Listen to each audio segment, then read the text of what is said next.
Hello everyone, I'm Rahul Ladda. I'm a podcaster, poet, author, blogger. In addition to being my full job, I've backstage I was made aware that a lot of you do not know my work, and I feel sorry for you. I also feel sorry about myself because we have not connected before or interacted before, or you are not part of my network. But let's take that today. Do you know which is the world's busiest railway station? With 3.4 million passengers conversing every day, that is 40 plus people every second. It's Shinjuku railway station in Japan. During my vacations in Japan, I was standing at this station waiting for my metro train. I want all of you to assume that you are with me on this station right now. There's a striking similarity between the railway trains, railway stations, and our life. Every day we encounter a lot of people, who share with us our stories, our journey, their aspirations, etc. How can we leverage all these stories, journeys together to make something meaningful? So the challenge is that we know a lot of people, but then what we can do about it?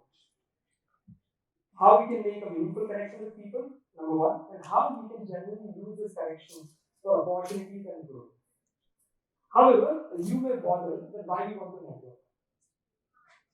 The people who are happiest, stay healthiest, and live longest are the people who have warmest connection with other people.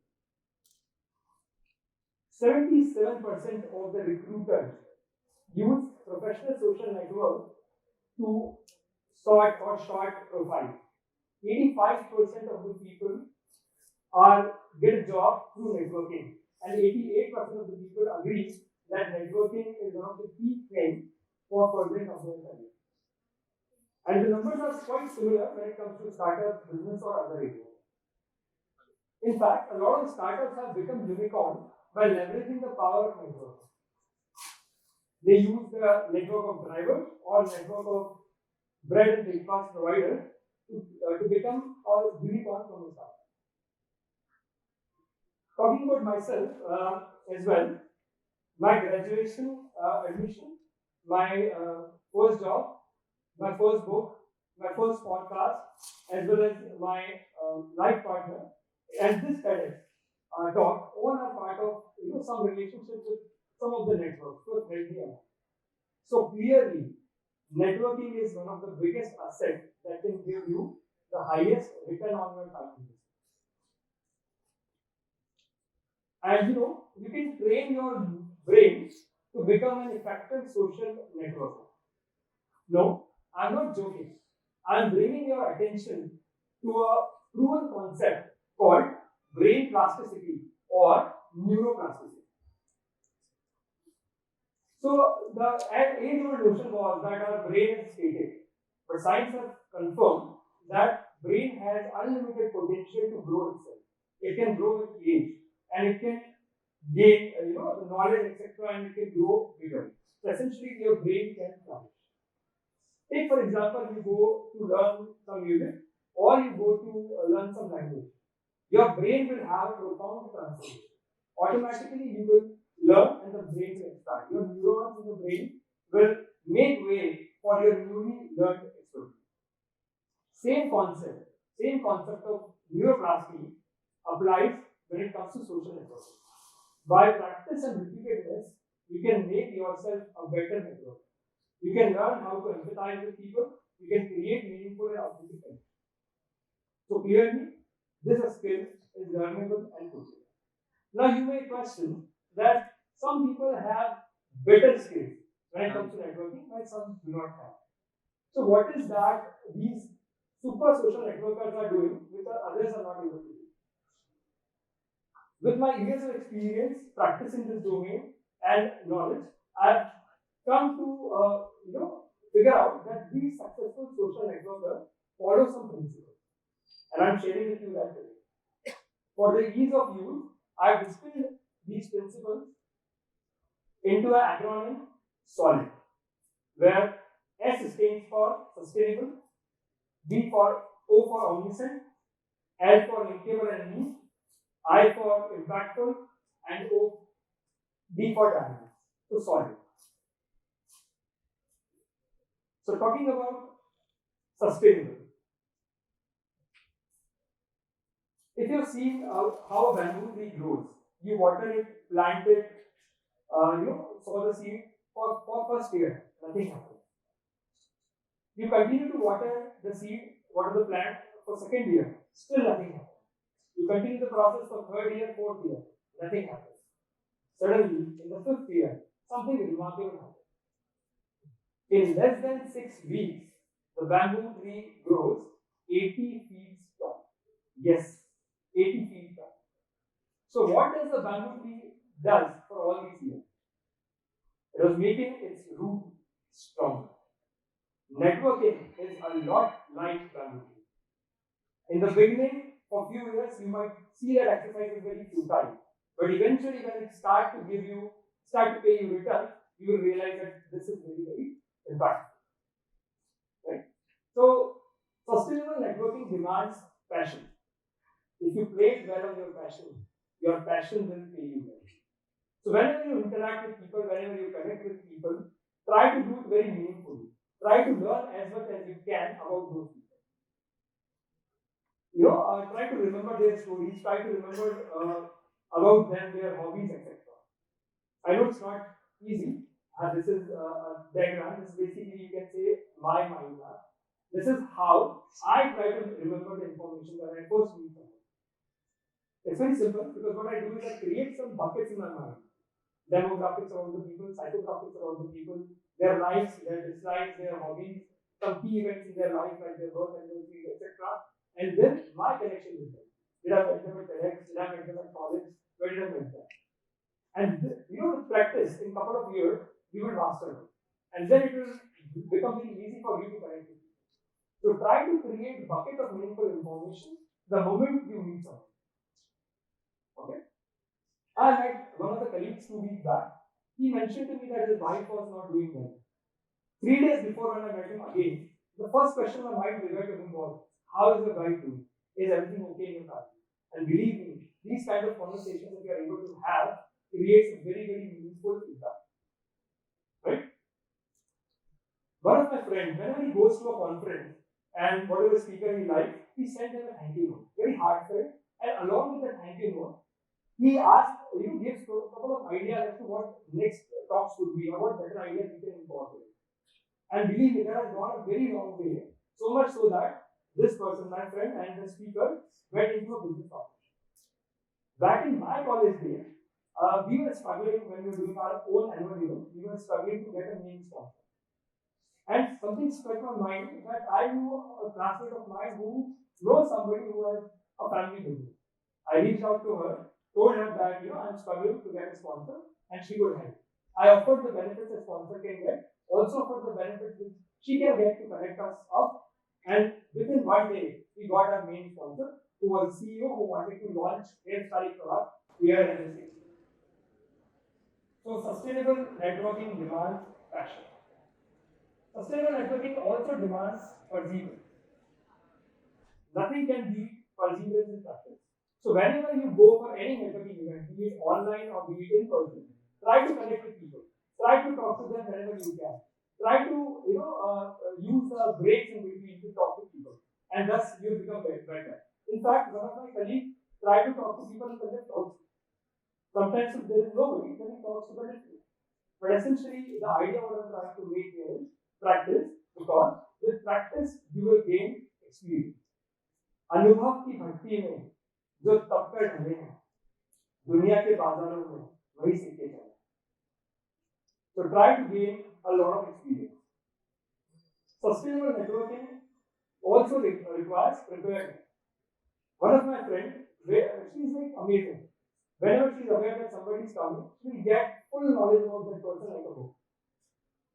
One of the VIP person was visiting her organization. She got to know that this person is very good person, and he has very good interest for animals as well as non-fiction books. The moment in a town hall, formal event and she interacted with him briefly, she immediately shared some animal facts and also shared some book names. It went really well and eventually it helped her land a job for me. So sustainable networking requires preparedness. Sustainable networking also requires patience, like a bamboo tree. Don't be in a hurry to make the curry. You might want to make a wonderful dish on a microwave. It might look lavish, but might lack substance. So take your time and trade long term over short.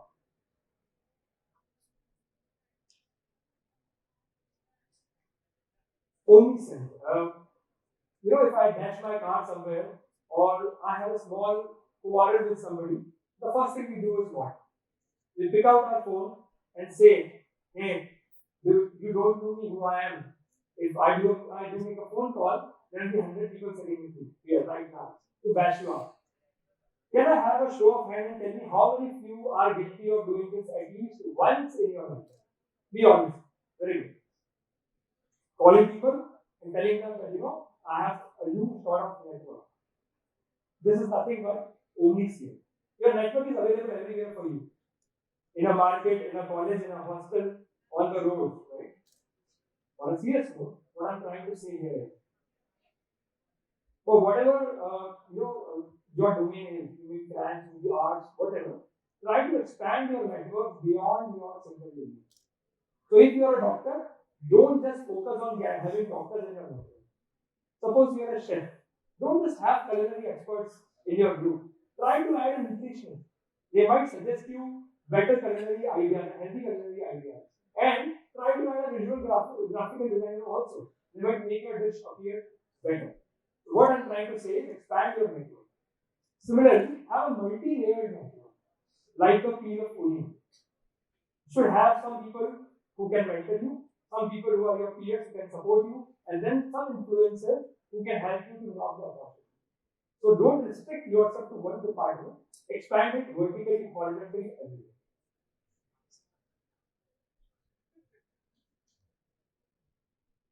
Linkable and lean. I want to cover 3-4 things here. Essentially, your network should be a well-oiled machine, efficient yet adaptive. So become a connector. Try to help people. Try to be a middleman from a buyer's and seller's perspective. Somebody is needing something, are you able to help by matching these people and help them gain benefit? This way, both the sides you will be valued and you can create authentic network of yourself. If you cannot become a connector, even better, add a connector. Have you heard of the term degree of separation? Essentially, each one of us are connected at some degree. Maybe an immediate connection, maybe a far off connection, but at least we all are connected in this world. Right? So 6 degrees of separation is a concept, so there are a lot of concepts, but essentially every one of us is not far away. So if you are able to add a connector who knows a lot of people, suddenly you have reduced the degree of connection, expanded your network, and you can say this is basically a networking experience. So you become a connector or you add a connector. But most importantly, keep your connections alive. It's very important whom we are connected to. Arjun had Krishna, which led to his triumph, as per Hindu mythology, and Karna had Duryodhana, which led to his downfall. What I am trying to say now might sound a little odd to your ear, but here is the truth. Try to remove people who are negative, non-constructive, and unproductive from your network so that you can make room for new people who are more productive. So it's not just about adding people to your network. Sometimes subtraction is also used.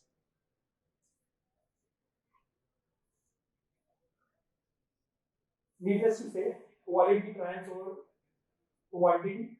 So many people tell you that I have these many followers, I have these many counts. What is important is you don't have to have how many followers count you have. What is important is how many can count on you. So rather than having just a quantity, have a quality of your followers. And try to do something for mutual benefit. In 1968, Dr. Spencer Silver created a adhesive which was very deep. So he stopped it there and there. He was working with 3M. In 1974, another 3M scientist, Art Frey, was struggling with pasting his bookmark node for music. Both of them partnered together, and what we see and what each one of us in the room have used is was originated was post-it note. To try to do something which is beneficial for you, for others, and for the wider society, wider group. And that way you can make your network even more defined. Right? So the next one is diverse. Try to have your network very diverse. When I say dynamic, what I mean is it is able to adopt, like surfers in the sea are able to adopt to the changing things, you should be able to adopt to your changing professional and personal career. See yourself 1, 3, 5 years down the line. Okay? And now try to see what you want to become, and now try to add those people right now in your life. One of my friends, he's an amazing finance guy. He wanted to write blogs in finance newspaper and journal. What he did, he connected with a lot of journalists, started writing. Eventually, one of the publishers saw him writing and he was very impressed. He gave him an offer to write a book. That book became a bestseller. So much so that this person, my friend, is now traveling the length and breadth of the world, sharing his knowledge around finance in bigger fold. So what I'm trying to say here is try to add people where and where you want so that you can increase your network. Also set some networking goals. For me, for example, I want to help 10 people get a job this year. I want to learn 3 new things using my network. I want to add X number of people in my network. And by the way, while adding people in your network, remember that work is an integral part of network. Don't make it obvious. I know when you're connecting to somebody, you might have some work with them, but don't make it obvious on day one. I received a request from a friend. He connected to me, I knew him, and then he said, "Can you recommend me for a job? I even know you yet. How can I recommend you for a job?" So similarly, let's not be guilty of that. Don't make things obvious. And also, don't stretch the rubber band too far. Sometimes when we connect with people, immediately we start bombarding our request. Then we send a gentle reminder. Then we send a very gentle reminder. And we keep sending gentle reminders. If the person is able to help you, they will help you. If they are not able to help you, that's okay. Don't keep a negative score and move on. Right? So these are some of the solid principles of networking.